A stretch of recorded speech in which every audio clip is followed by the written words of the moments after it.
billionaire was helpless when his system collapsed. Then a janitor walked in with the one thing he needed. There are moments in life when everything you built, everything you trusted, everything you thought was solid, crumbles in an instant. For Alexander Chen, that moment came at 3:47 in the morning. The phone call that shattered his sleep would shatter his empire too. His head of security was screaming words that made no sense. System breach, total collapse, everything gone. Alexander sat up in his king-size bed, his heart pounding against his ribs like a prisoner trying to escape. This had to be a nightmare. Just another stress dream. But the cold sweat on his forehead and the raw panic in his security chief's voice told him otherwise. This was real, and it was catastrophic. Before we dive in, drop your city in the comments. We'd love to know where you're watching from. And don't forget to like and subscribe so you never miss another powerful story like this. Now let's continue. Alexander Chen was not just wealthy, he was a titan. At 42 years old, he had built Tech Vault Industries from a college dorm room idea into a global empire worth $8 billion. Governments trusted his security systems. Fortune 500 companies stored their most precious data on his servers. Hospitals, banks, defense contractors, they all depended on him. Alexander had spent 20 years building walls that no one could break through.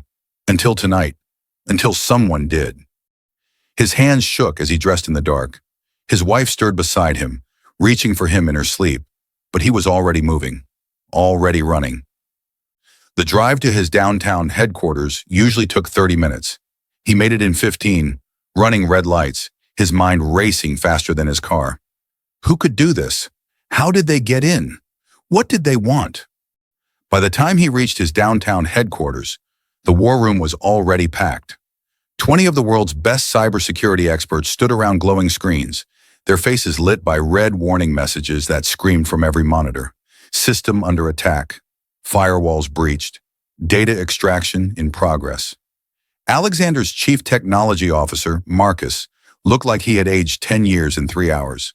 His hands shook as he pulled up screen after screen of devastating news. The normally confident man who had assured Alexander their systems were impenetrable now looked like he might be sick. They bypassed everything, Alex. Every single defense we built. It's like they had a map of our entire system. Marcus's voice cracked. They're not just stealing data. They're destroying it. Client files, backup systems, everything. Alexander felt the room tilt.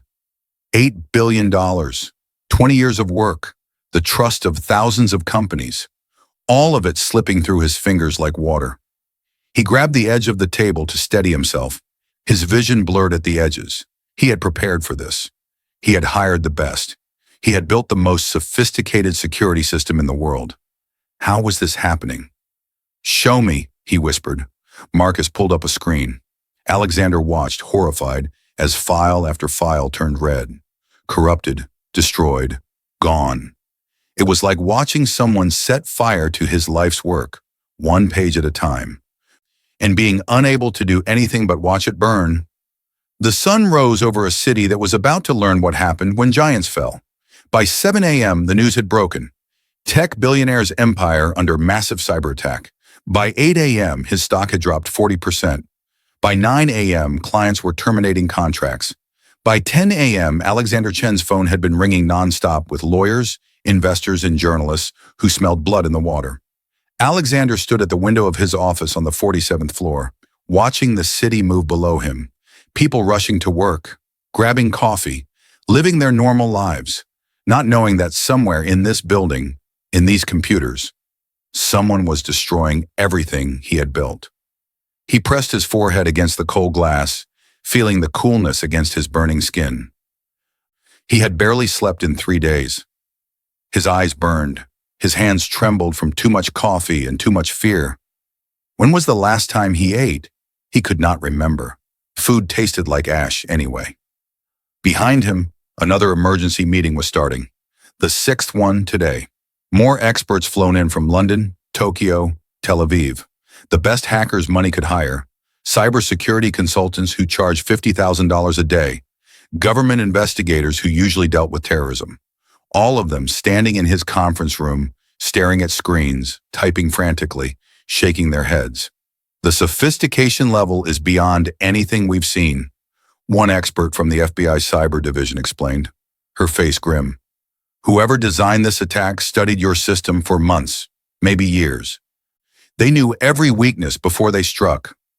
Can you stop it? Alexander's voice came out as a whisper. He was afraid of the answer. Terrified, actually, because he could see it in their eyes, that look, that terrible, helpless look. The room went silent. That silence told him everything he needed to know. We're trying to contain it, Marcus finally said, his voice hollow. But there are always 3 steps ahead. Every time we close a door, they open 2 more. It's like fighting smoke, like trying to catch the wind. Alexander sank into his chair. His chest felt tight. Was he having a heart attack? Is this what it felt like when your world ended? Outside the glass walls of the conference room, he could see his employees. 300 people who depended on him for their paychecks, their health insurance, their futures. People with families and mortgages and dreams. Sarah in accounting who just had a baby. James in IT who was putting his daughter through college. Maria in customer service who sent money home to her mother in Mexico. What would he tell them when the company collapsed? How would he explain that the man who promised to protect the world's data could not even protect his own? By day 4, Alexander had not left the building. He had a cot brought into his office. He showered in the executive bathroom, staring at his reflection in the mirror and barely recognizing the hollow-eyed man staring back. He ate whatever someone put in front of him, though he tasted nothing. Everything was cardboard and fear. The board of directors had given him 72 hours to fix this, or they would vote to liquidate the company. Sell everything. Cut their losses. Let Tech Vault Industries die. 72 hours, 3 days to undo what the hackers had spent months planning. 3 days to save $8 billion in 20 years of his life. 48 hours left now.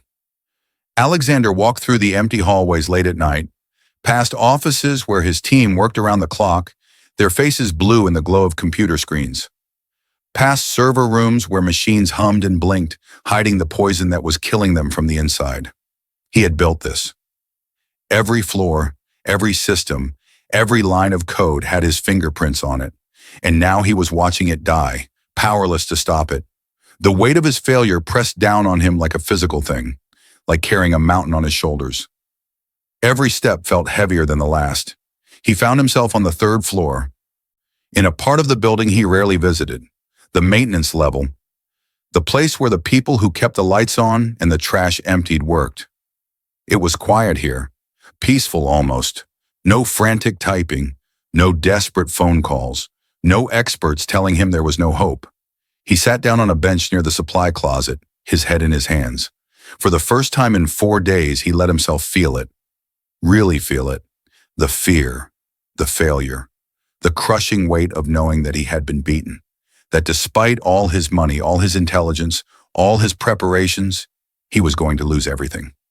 A tear slipped down his cheek, then another. Mr. Chen? Alexander looked up, quickly wiping his face. A woman stood a few feet away, wearing the gray uniform of the cleaning staff. She was small, maybe late 40s, with kind eyes that reminded him of warm honey, and hands that gripped a mop like it was an old friend. Her name tag said Rosa. I'm sorry, he said, standing quickly, embarrassed to be caught crying. I didn't mean to be in your way. You're not in my way, Rosa said softly. She studied his face with the kind of concern that reminded him of his own mother, who had passed away 5 years ago. The same gentle worry, the same unconditional care. You look like you're carrying the whole world on your shoulders. Alexander almost laughed. The sound came out broken. If only she knew. Something like that. Rosa nodded slowly. She set her mop against the wall with deliberate care and sat down on the bench, patting the space beside her with a weathered hand. After a moment, Alexander sat too. What else did he have to do? Upstairs, 20 experts were failing to save his company. Down here, at least he could sit in the quiet for a moment. At least he could breathe. My husband used to have that look, Rosa said, her voice carrying the weight of old memories. Back in Colombia, before we came here, he had a small business, a little restaurant. Best empanadas in Bogota, everyone said. Someone burned it down. Jealousy, you know? They couldn't stand to see him succeed. I'm sorry, Alexander said. He meant it. Even in his own pain, he could feel hers. He thought his life was over. He sat in our apartment for weeks, staring at the wall, wouldn't eat, wouldn't talk, wouldn't even look at me, just stared. Rosa's voice was gentle, but there was steel underneath it, the kind of strength that comes from surviving things that should have broken you. You know what saved him? Alexander shook his head, unable to speak. He stopped trying to rebuild the same restaurant. He realized that the old dream was gone, burned to ashes, so he let himself dream something new. She looked at Alexander with those kind, knowing eyes that seemed to see right through him. Sometimes the thing we built has to fall apart so we can build something better, something stronger. Alexander wanted to tell her that it was different, that she did not understand, that he was not some small restaurant owner in Colombia. He was Alexander Chen. He had $8 billion, or at least he used to. But the words stuck in his throat like broken glass. Because maybe she understood better than anyone upstairs ever could. Maybe she knew about real loss, real failure, real survival. The problem, he finally said, his voice raw, is that I don't know how to fix this. I hired the best people in the world, the absolute best, and they can't stop it. If they can't fix it, who can? Rosa was quiet for a long moment. The building hummed around them. Somewhere a pipe dripped. Outside, the city moved on, uncaring. Then she said something that seemed crazy. Maybe you're asking the wrong people. What do you mean? You hired people who think like you, who build systems like you, who see the world like you. She smiled, and it was like sunlight breaking through storm clouds. But whoever attacked you, they don't think like you. They think different. Maybe you need someone who thinks different too. Alexander opened his mouth to explain why that made no sense. These were experts, the best in the world. You did not solve sophisticated cyber attacks with different thinking. You solved them with better technology, better code, better defenses. That was logic. That was science. But then he stopped. Because in 4 days, all of his experts, all of their technology, all of their conventional wisdom had accomplished nothing. They had thrown every weapon in their arsenal at this problem, and the problem kept winning. Maybe Rosa was right. Maybe he was asking the wrong people. Maybe he needed to stop thinking like a billionaire and start thinking like someone who had nothing to lose. Rosa, he said slowly, hope flickering in his chest like a candle in the dark. Do you know anyone who understands computers? Someone who might think differently? Rosa's smile widened. Her eyes sparkled. I might know someone. 20 minutes later, Alexander Chen stood in the basement break room of his $8 billion company, staring at a young man in a janitor's uniform who was eating leftover pizza and reading code on a battered laptop that looked like it was held together with duct tape and prayers. His name was Carlos Martinez. He was Rosa's nephew. He was 26 years old, and according to Rosa, he was about to save TechVault Industries. Alexander felt like he was living in a fever dream. I don't understand, Alexander said, trying to keep his voice steady. What exactly does your nephew do? Carlos wiped his hands on a napkin and stood up. He was thin, with tired eyes and the kind of quiet presence that made you overlook him in a crowd. Exactly the kind of person Alexander would have walked past 1,000 times without seeing, without really seeing. I clean toilets, Carlos said simply, his voice calm and unashamed. But at night, when I'm done, I teach myself coding, security systems, encryption, blockchain technology. I've been studying your company's structure for 2 years, Mr. Chen. Not to attack it, he added quickly, just to learn from the best. Alexander felt a strange mix of hope and desperation swirling in his gut. This was insane, completely insane. He had FBI cyber experts upstairs, former military hackers who had worked on national security, people with PhDs from MIT and Stanford. And he was standing in a basement talking to a janitor who learned to code from YouTube videos and online forums. But Rosa's words echoed in his mind like a bell. Maybe you're asking the wrong people. What would you need? Alexander asked, his heart hammering. Carlos looked surprised, like he had expected to be laughed out of the room, like he had expected the billionaire to pat him on the head and send him back to cleaning toilets. Access to your main server room and 30 minutes. 30 minutes. Alexander had given his experts 4 days. What could a janitor do in 30 minutes? But what did he have to lose? Marcus nearly had a heart attack when Alexander brought Carlos upstairs. The experts looked at the young man in the gray janitor uniform like he was a stray dog that had wandered into an operating room. One consultant actually laughed. The FBI agent looked offended. But Alexander was done caring what people thought. He had 42 hours left before his company died. He would take help from anyone, even a janitor, especially a janitor who thought differently. "Everyone out," Alexander said.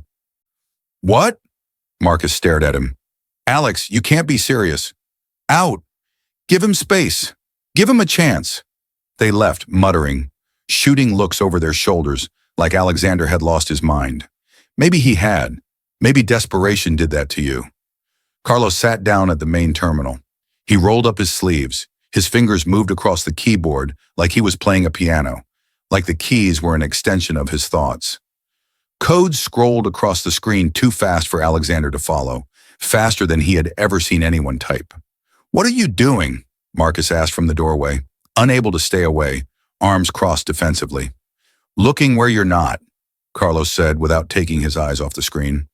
"You've been trying to catch the hackers by chasing their attacks, building bigger walls, stronger defenses, but they're too fast, too smart. They know you'll chase them. They're counting on it." "So what's your plan?" one of the FBI experts asked, her voice dripping with skepticism. "Stop chasing them. Let them come to me." Carlos's fingers flew faster. The keyboard clacked like machine gun fire. "They built a backdoor into your system, a way to come and go without triggering alarms. But backdoors work both ways. If I can find it, I can turn it around. Make it their trap instead of yours. Use their own weapon against them." The room went silent. It was such a simple idea. So obvious. Elegant, even. And yet none of the experts had thought of it. They had been so focused on defense, on building bigger walls, on conventional security thinking, that they forgot to look for the door the enemy was using. Alexander held his breath. The clock on the wall ticked. 18 minutes passed, then 20, then 23. Carlos stopped typing. Found it. The screen showed a line of code buried so deep in TechVault's system that it looked like it had always been there. A tiny thread connecting to a server halfway around the world. The hackers' highway in and out of the system, their secret passage, their arrogance. "Can you close it?" Alexander's voice shook. His whole body shook. "Better." Carlos smiled for the first time, and it was the smile of someone who knew exactly what they were doing. "I can flip it, make their connection work for us, trace it back to them, lock them in their own trap, and shut them down from the inside." Marcus leaned forward, studying the code with wide eyes. His mouth fell open. "My God, that would actually work. That would... How did you do it?" Alexander said. Carlos typed. The room held its breath. The world held its breath. Alexander felt like his heart might stop. And then, like a light switching on, like dawn breaking after the longest night, everything changed. The red warning messages vanished. The data extraction stopped. The corrupted files stabilized. The server room lights changed from emergency red to calm, beautiful blue. And on the main screen, an address appeared. The location of the hackers, their entire operation exposed. Their faces, their names, everything. The FBI agent was already on her phone, barking orders. Law enforcement would raid that location within the hour. But Alexander did not care about revenge right now. He did not care about justice or arrests or any of that. He cared about the fact that his system was stable, his data was secure, his company was alive. He turned to Carlos, who was standing quietly, hands in his pockets, looking uncomfortable with all the attention, like he wanted to fade back into invisibility. "How did you know to look there? How did you see what they couldn't?" Carlos shrugged. "Because I'm not an expert. I don't think about security the way you're supposed to. I think about it the way someone who has nothing would think about it. Someone who has to find the cracks in the back doors because the front door is locked, because they're not invited." He met Alexander's eyes with quiet dignity. "I grew up poor, Mr. Chen. Really poor. I know how people get in when they're supposed to. I know how desperation thinks, how hunger thinks, how people who have nothing to lose think. Your experts, they think like people with everything to protect. The hackers, they think like people with nothing to lose. I understand both languages. Within 48 hours, the hackers were arrested, a sophisticated criminal network operating out of Eastern Europe, responsible for dozens of attacks. The stolen data was recovered. TechVault's clients returned, sheepish but relieved. The stock price climbed. Alexander Chen's empire was saved. But Alexander did not go back to normal, because nothing felt normal anymore. He sat in his office 1 week later, watching Carlos train a team of engineers on unconventional security thinking. Marcus had wanted to offer Carlos a job as a consultant. Alexander had done something different. He made Carlos the new head of innovation in security. A 26-year-old former janitor now had an office on the 47th floor and a salary that would change his family's life forever. That would give his mother a house. That would send his little sister to college. That would prove that invisible people matter. Rosa still cleaned offices at night, but now she did it with a smile that could light up the whole building, knowing her nephew was upstairs changing the world. Alexander had also changed how TechVault hired. No more looking for perfect resumes and degrees from fancy schools. Now they looked for people who had been overlooked. People who thought differently because life had forced them to. People who had been told they were not good enough and had something to prove. People who cleaned toilets while teaching themselves to code. People who saw doors where others saw walls. The company grew stronger, more creative, more resilient, more human, because Alexander had learned something that no business school had taught him, something worth more than $8 billion. Sometimes the people with the most answers are the ones nobody asks. Sometimes wisdom wears a gray uniform and mops floors at night.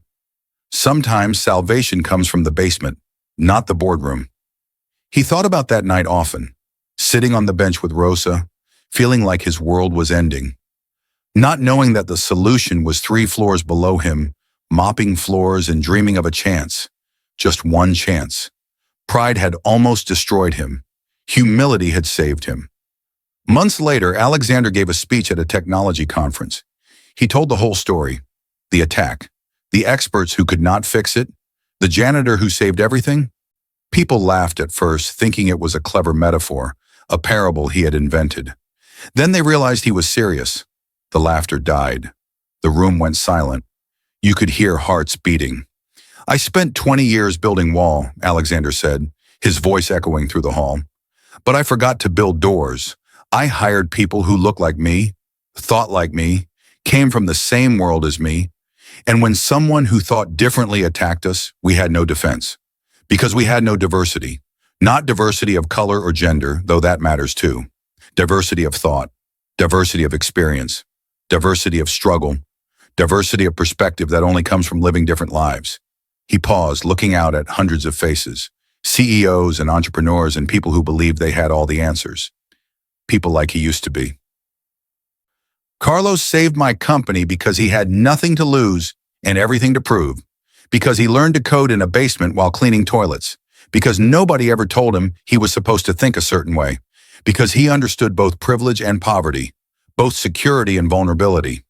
Alexander's voice grew stronger. How many Carloses are in your buildings right now? How many brilliant minds are you ignoring because they're wearing the wrong uniform or don't have the right degree? How many solutions are sitting in your basement while you pay consultants $50,000 a day to fail? The room erupted in applause, but Alexander did not care about applause anymore. He cared about the message. He cared that maybe, just maybe, some CEO would go back to their company and actually look at the people they had stopped seeing.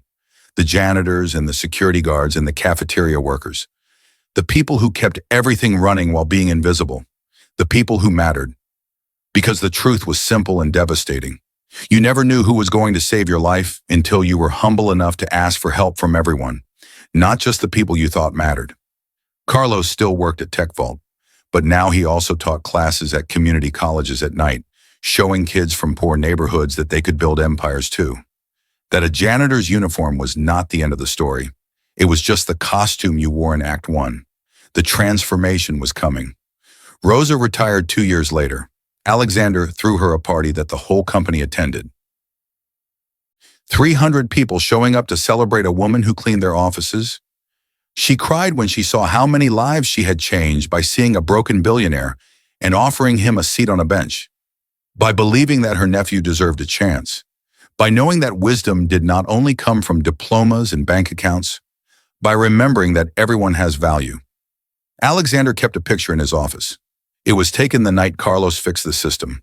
Carlos in his janitor uniform, standing in front of the screens, surrounded by experts in expensive suits looking shocked. The photo reminded Alexander every day that greatness could come from anywhere. That help could wear any face. That pride was the enemy, and humility was the path forward. Tech Vault Industries was worth $12 billion now. But that was not what made Alexander proud. What made him proud was knowing that 60% of his leadership team had come from unconventional backgrounds. Former janitors, former servers, former grocery clerks, former people that other companies had overlooked and thrown away. And together they had built something stronger than anything he had built alone. Something real, something human, something that could not be destroyed by hackers or pride or fear. So here's the question that keeps Alexander up at night. The question he wants you to think about. The question that might change everything. Who in your life have you stopped seeing? Who have you walked past because they didn't fit what you thought success looked like? And what would happen if you stopped for just a moment and really looked at them? What if the person who could change your life, solve your impossible problem, or show you a truth you desperately need is right in front of you, but you've trained yourself not to see them? What if greatness is wearing a uniform you've decided doesn't matter? What if the answer to your biggest problem is cleaning your office right now, invisible, overlooked, waiting for someone to just ask? Think about it. Really think about it. Who did you dismiss today? Who did you assume had nothing to teach you? And what might you learn if you stopped assuming and started asking? Drop your thoughts in the comments below. Have you ever been overlooked? Have you ever been the invisible person in the room? Or have you overlooked someone who turned out to be extraordinary? Share your story. This conversation matters. Your story matters. And if this story moved you, if it made you think differently, if it reminded you that everyone has value and everyone deserves to be seen, then subscribe to Emotional Stories, because every week we share true tales of humanity, humility, hope, and the power of seeing people for who they really are. Hit that subscribe button, turn on notifications, and join us in celebrating the invisible heroes who change the world one act of courage at a time. Because the next Carlos is out there, the next Rosa is out there, the next person who saves everything might be someone you've never noticed.